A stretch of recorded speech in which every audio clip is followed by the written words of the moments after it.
All right, and welcome back to this is our first conversation for this morning, and we have two wonderful, excellent representatives from the People's Constitution Commission, and they are in to talk with us about the public outreach phase of the People's Constitution Commission. And these two gentlemen, of course, needs no introduction, but we'll still introduce them. We're talking about none other than Mr. Anthony Chanona, the chairman of the People's Constitution Commission, and Mr. Glenfield Denison, the vice chairman of the People's Constitution Commission. Good morning, gentlemen. Good morning, gentlemen. Good morning, Good morning, Belize. Good morning, Belize. The city of Belmopan. Right, from the city of Belmopan, correct. I know you are an avid Belmopan resident in that you don't go anywhere without representing Belmopan and saying, I'm from there and I'm proud of that fact. Yeah, man. And so it's good to have you both gentlemen here this morning. Chairman, let's start with you. Let's just perhaps get an update from you in terms of where we are right now with the People's Constitution Commission's work. Let's look at what has been done, a synopsis of what has been done, and the direction we're heading at this point. Well, thanks again for having us and this very important conversation, because what these things do, programs like this, is allow us to barge into the space of everyday living, persons who are more engaged with more bread and butter issues and not paying attention to this very important work that we have been assigned to do. But to take the question, what have we been doing or what have we done since 14th November? And I would repeat myself when I say that we took 7 months in formation. There is 23 organizations, 25 substantive commissioners, myself make 26, representing different sectors of the society, a microcosm of the society. And so we took 7 months to orientate ourselves around the Constitution itself. Okay. Because if we're going to be reviewing this book, we need to understand it ourselves. Yep. And I must confess, I have never read this Constitution, much less understand it. So I'm part of the 98%, you know. Right. But we've taken the time to do that. And so we've gone forward in the 7 months to develop what we call now the educational tools on the Constitution. 163 pages down to 50. And then your rights in an abbreviated form. And then a real gem written no other than poet, romantic, and historian Dickie Bradley, who took the 50-page document and wrote it into 21. Wow. In his own handwriting, working one Friday, Saturday evening into his Sabbath to put this together. So this is a wonderful document. It's 21 pages, volume 1, introducing the Constitution. And then finally what we did a document basically introducing the commission itself, who we are, the organizations that we represent, because it's right off the press. It's fresh. So these are, and so I brought copies for you. These are the faces, and so the general public to be able to understand who we are, what we're doing, and what we can do and what we cannot do. Because unlike previous exercises like this one, which was the 1999-2000 Political Reform Commission that was headed by Dr. Vernon, we have the benefit of a law. So we took 7 months, and on June 21st, 2023, we moved out of our orientation fomentation stage, and we now launched into what we call phase 2, public education. So in going into the public education phase, we have launched these books on June 21st, And this then becomes the basis of what we will be doing for the next 4 months, trying to engage a person the way we had to engage ourselves in the 7 months. But we'll do it in 4 using these booklets. How do you guys intend to do that? Because you took 7 months to equip yourselves with the knowledge of the Constitution. But now you have to spread that across the entire country. Yeah. How do you plan to do that? Well, the strategy we're trying to employ is, or we will employ, is not one that has been tested. So it's prone to flaw. It's prone to be tweaked. If you look back at the ICJ exercise, which basically was trying to get a yes or no vote. So it was very basic. They had an entire ministry, an entire government, an entire foreign exchange, foreign ambassadorial battery of experts, and $15 million to go across the country to get a yes vote. We're trying to do a review. So the way that we don't have the human resource nor the funding to do what ICJ exercise did. So our strategy then is to develop 5 zones. Unlike, again, the exercise in 1999-2000, our statute remit is we must speak to the diaspora. That is the 5th zone. So we set up 1 zone in the north, headed by commissioners, a zone in Belize City, headed by commissioners, and when I say Belize district, it includes the Keys and all rural areas. Then the west, headed again by commissioners, and we have commissioners assigned, and the south. The 5th diaspora is headed by 3 Belizeans living abroad, to begin to use their footprint on the ground, to begin to engage their people that they culturally know and that are culturally different. Vice Chair will tell you, we cannot take a question from Belize City into Corozal district and not even appreciate the fact that people might be more attuned to speaking or understanding that communication in Spanish. Yeah. And likewise, we can't take a question in Corozal and bring it, as Vice Chair will say, into Gungulung. Yeah. You know, and likewise in the south and in the ethnic areas of our society. So these zone leaders come from these zones. These are commissioners. The process must be owned at all times. While there's human resource assigned to the commissioners, the face of these zones and the leaders of these zones are commissioners themselves. Sabrina, if you will allow me to interject right here, the question you asked of how we're going to do that, I wanted to point to the fact that we have spent time having the commissioners orient themselves with the Constitution. And that is important because a part of the dialogue that we envision will happen is people speaking about their issues. Yeah, right. And issues are generally social, political.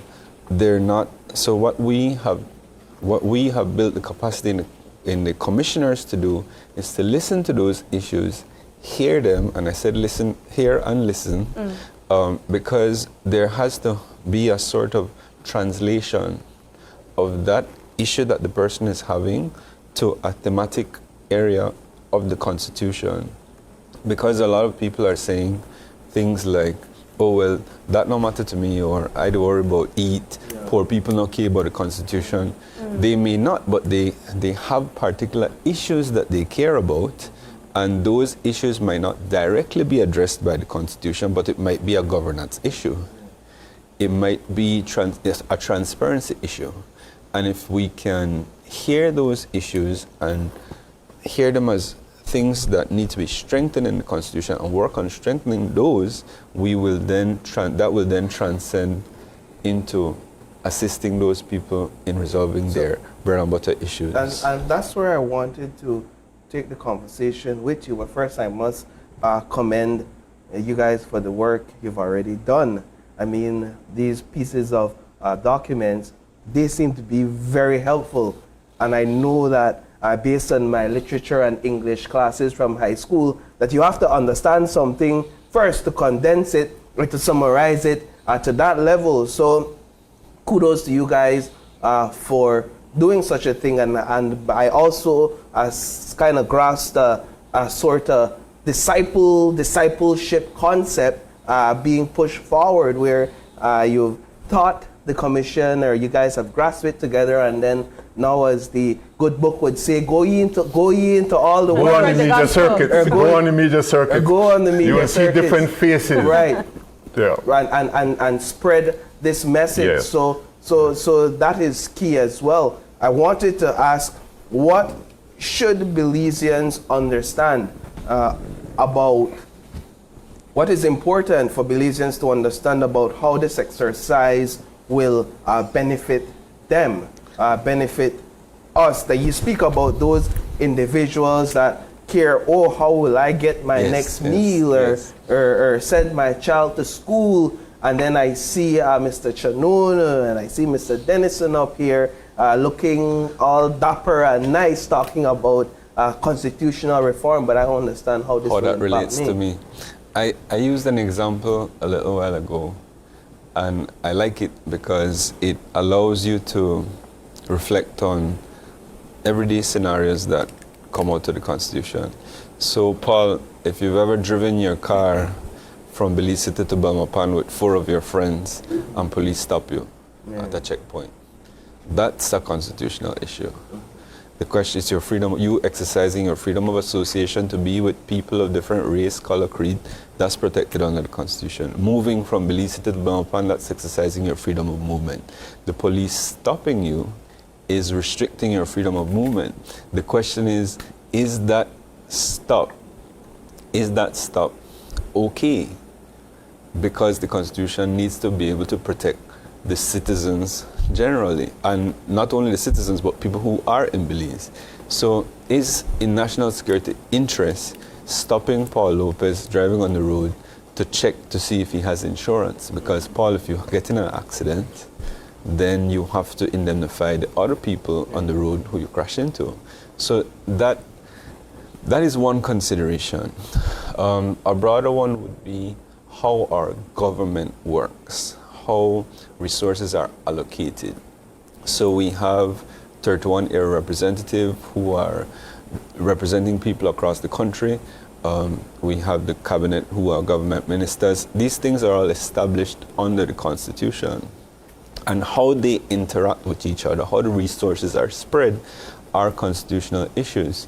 So if you feel like maybe because your area rep is not a minister, you're not get what you're supposed to get, are we looking to tweak that system of government that we have? So there, we can go on and on with examples, Paul, but people feel that. People are feeling, well, I vote for my area rep, but he's not a minister, so he can't help me. So it's a resource allocation issue that can all be addressed if we are aware of what the Constitution is supposed to do. Could I just maybe add to what the Vice Chair, and when you said we guys have done a lot, the commissioners, I need to recognize that for 7 months they pulled their weight representing these sectors without any leave of any payment. It's out of their pockets that they have served their nation. We need to address that in this environment. But I'd also like to recognize the benefit that my office has had with Vice Chair Dennison beside me. But if I could take this question into bread and butter, money, in a time when there's inflation and it's affecting everybody.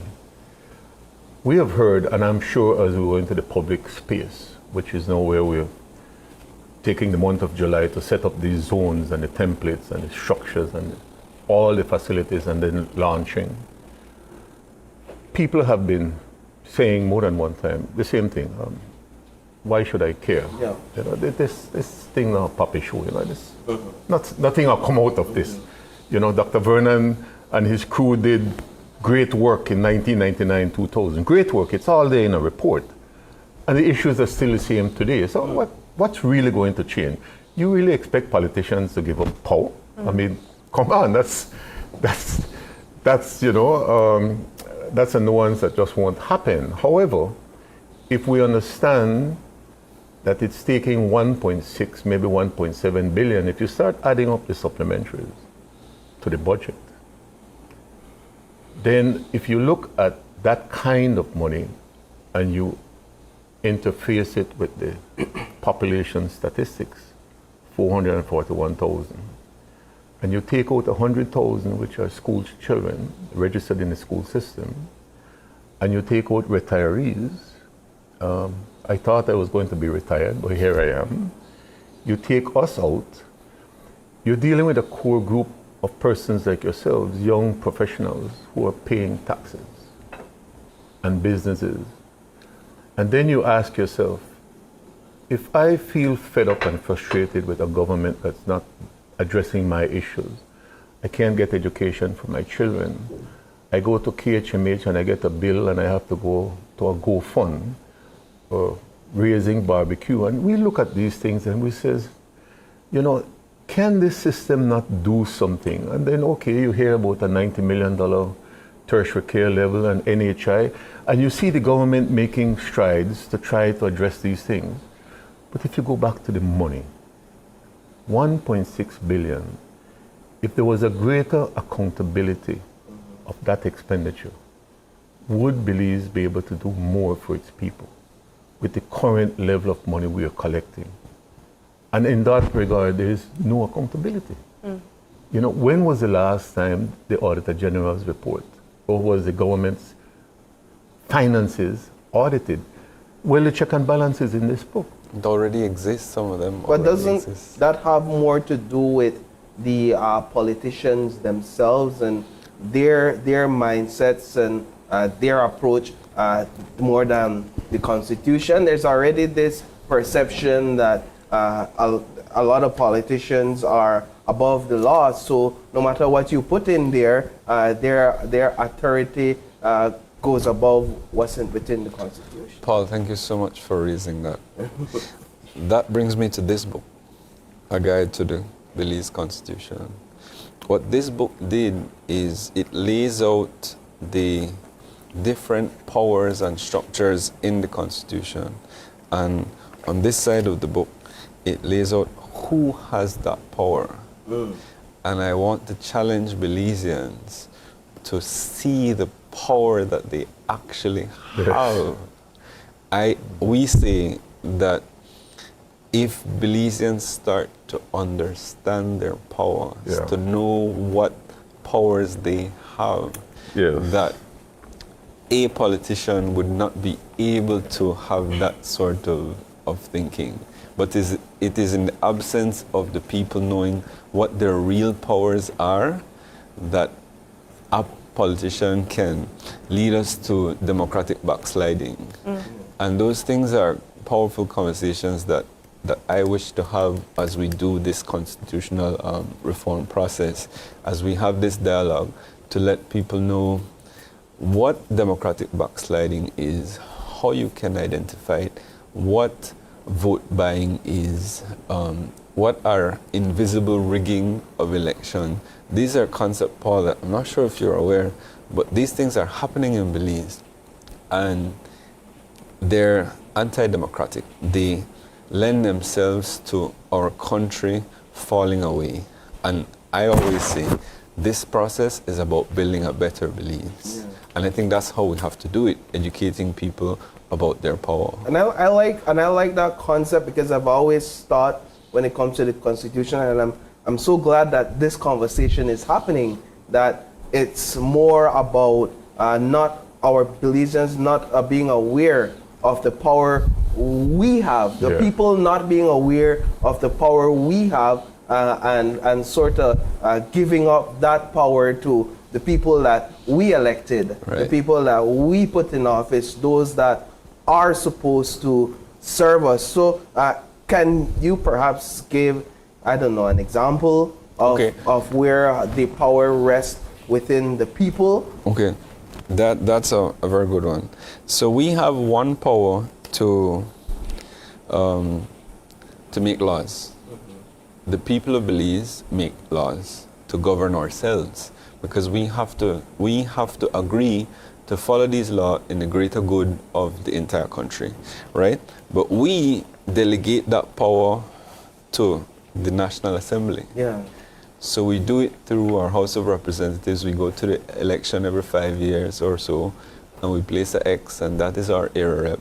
And that person represents us, or is supposed to represent us by showing up at the House. Yeah. Supposed to. Right.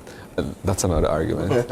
And so those people make laws for us, but the truth is they're making it on our behalf, so that the making of laws is not limited to simply placing my X and then, all right, I'll put you there for 5 years, and then you go and go make You the control. laws. So the National Assembly has several processes where, when a law is tabled, you can go to the committee meetings, you can make your representations in writing, you can go in person, and these things would be considered. So that's one thing. We feel like, all right, we vote for them and it's 5 years, I'll see you again in 5 years. And please allow me to raise that. What's happening there, what happens there to a great extent, is that people who are marginalized, poor people, feel that, all right, well, 5 years again, I'll make another 50 or I'll make another 100. But that's not the extent of the power that you have to make a law. That's a simple one. And that's perhaps the start of giving up your power or Selling your birthright. undervaluing your birthright or your power or valuing it to just $50 or $100 when it's worth far much Yes. I wanna challenge you though, because I believe that it could also be argued that there are people that are aware of their power, but it's almost kind of like learned behavior. It's a traditional way of doing things where, you know, you grow up in a community or you see so many people selling their vote, or, you know, selling their vote. Yes. But you're aware that at the end of the day, you know, we're the ones that put you there.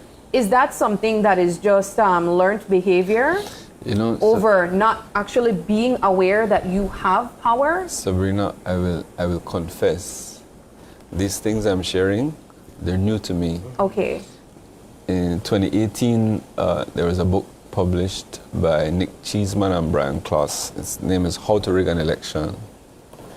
I read it maybe in 2019. And it's not until reading that book that these behaviors that I grew up seeing and knowing what they were, it didn't occur to me that this was vote buying. This was election rigging. So yes, the answer is there are people, this is a learned behavior. But any behavior can be unlearned. But it will take people like the chairman and I, people like the commission, people like you guys, becoming aware of these things and then discussing them. Because we don't discuss these things. Another journalist in Belize speaks about Bacon House, and then nothing happens. Like, it's just the norm. It's like, oh, well, there was a Bacon House in a certain constituency for a convention. And that's why I say I don't necessarily think that it's them not being aware of their power. It's them making that choice, perhaps, because of how it has been done for so many years, to just continue in that way. So, But how did we learn about the Bacon House? Charles Barkley Hyde, he's still listening to talk shows at his age, said that Belize's democracy would probably be enhanced with a third force. He wrote an article, the third force. And some persons thought that the third force is a check and balance by a third party. He did not single out the third force. But at my age, and looking at all that I have seen transpired, as you're saying, a disconnect between elected officials, all powerful, there's a check and balance in the Constitution that's not used, and the real power of the media. And I would have to conclude that the third force that is underfunded and not recognized for its full value is the media. it is. And if this Constitution this time around created a space where an elected official, an elected government, using 1.6 billion of taxpayers' money, cannot assign the people's money to a media house of their preference. Yeah. If it's the people's money, then that media, because it's a third force, need to be funded by the people. The media is the only organ, if you come to think of it, that asks the questions and the check and balances and shows the bacon houses in our country. Yeah, and it's important. Underfunded and deliberately muzzled. I mean, if the people of Belize exercise their power through the media, would we have a better democracy? Yes. Because of how deeply rooted, I would imagine, a lot of these practices are that are counterproductive to the power that the Constitution instills within us as a people. That this exercise, I don't know that this exercise alone would change a lot of these practices or behaviors or learned behaviors. That it's not just an overnight exercise. That this perhaps is the start of years of a change and transformation in learned behavior. You are absolutely right, Paul. But I like to say that it would take one mind, one at a time, for us to change this. And it may not happen in my time, but have to start somewhere. And the media does play a very important role in that. People are tuned in. People are looking to you guys to hear what's the issue, what's happening. And those who feel now that they can just go and put their X, your articles, your journalism will stay with them when they're going to put that X, Right. So at some point, it might not be $100, it might not be $200, but there will come a point where the people then say, no, you see that thing on Paul me talk about? And I sell my vote for 200. So I take the 200, but I'm going to vote my mind. But it will take time. It will take generation. And to that I say that constitutional reform is an ongoing process. Every time we're discussing the Constitution, whenever we are discussing civics, whenever we're having transparency dialogues, we are building capacity in our people to understand what they want in their Constitution, what they need from their Constitution, and so that they can have a dialogue later on that is informed. And so, Paul, we have 18 months for this exercise, but trust me, constitutional reform, full-time exercise. Could I just quickly inject here that when you talk about where this begins, and let's be fair in where credit must be given. Prime Minister John Briceño, in his Plan Belize manifesto. Now, a manifesto is not a constitution. Politicians want to make the Constitution their manifesto. It's two different documents. A manifesto is an electorate platform that brings governments into power. The Constitution is to give action to the manifesto. Oftentimes, once you get the supermajority threshold, the first thing that elected government does is go into the Constitution. But if you look at what Prime Minister John Briceño has done, and this has to be recorded as a very historic move. He promised that if he was elected to office, his government, he will set up a commission to review the Constitution of Belize and to make recommendations to the government, to him. That will be laid on the table and discussed, and he put together something that does not exist in the Caribbean. The Caribbean has a group of Jamaica, 14, 15 commissioners, all astute, learned, professional, past judges, constitutional lawyers. They sent them into a room and said, look, review the Constitution of Jamaica and make some recommendations and take the recommendations to the people. Barbados has done the same thing, headed by none other than Christopher Blackman, a former appeal justice to Belize. We would like to bring him to Belize to discuss certain issues as part of our education campaign. What did Prime Minister Briceño do? He chose to go into the people and structure the base on the people, not constitutional experts in our own right, but a microcosm of our society, and said, ask the people and tell me what the people are saying. That is a leadership decision that has the potential of creating a legacy. And legacies are not overnight tasks. These are generational. But if these books find their way into the curriculum, if our Constitution speaks to where books and civic education must be part of the education curriculum, we can have a transformational beginning that started with the John Briceño administration. And I think credit must be given to where everything starts, at leadership. And one of the things I didn't mention, Sabrina, on the launch of the 21st, we signed a memorandum of understanding with the Ministry of Education. Honorable Francis Fonseca is a very forward-thinking minister, and he has made available through his CEO, Diane Mejia, all the platforms and portals of that ministry. The Statistical Institute of Belize have come on board to help us manage our data. We cannot afford to be collecting data from the people within the PCC and run amok of the perception that we are fabricating or manipulating data. We have that on board.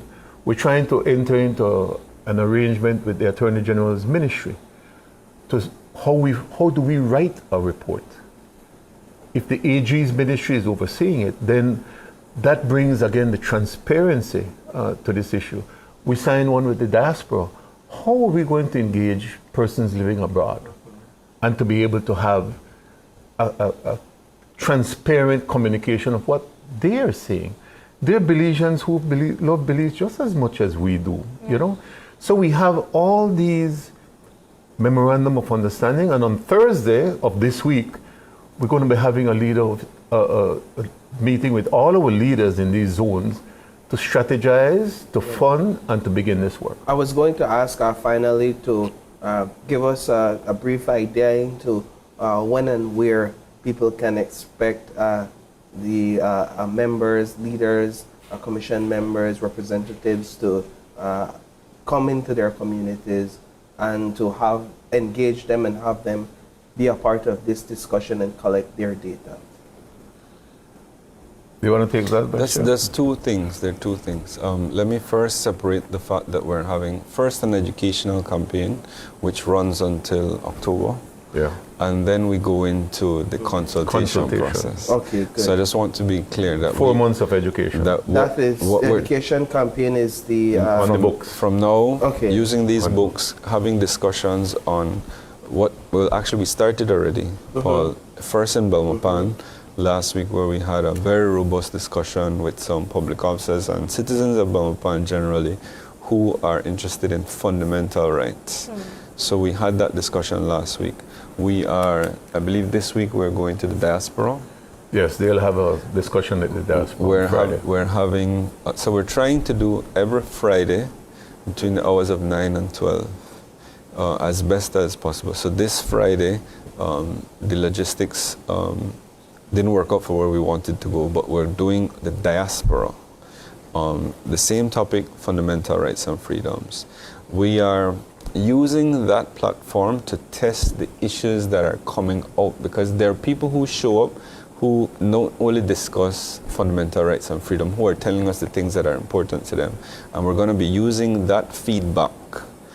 This is people driven, so we're using that feedback to see what the next topic, the next hot topic, the hot topics are that people want to hear about.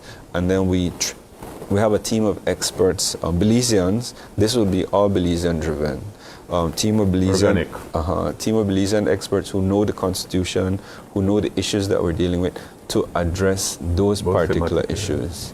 For example, one of the hot topics, just if I could inject, We had a meeting yesterday, Vice Chair and I, with the backbenchers. There are 10 backbenchers to the government, 15 in cabinet, 10 backbenchers. If you understand that process of backbenchers who are bounded by collective responsibility of cabinet, but sit outside of cabinet. Backbenchers asked of us if we could make a presentation on the difference between the Westminster system and the presidential parliamentary system. So here are elected officials buying into this process.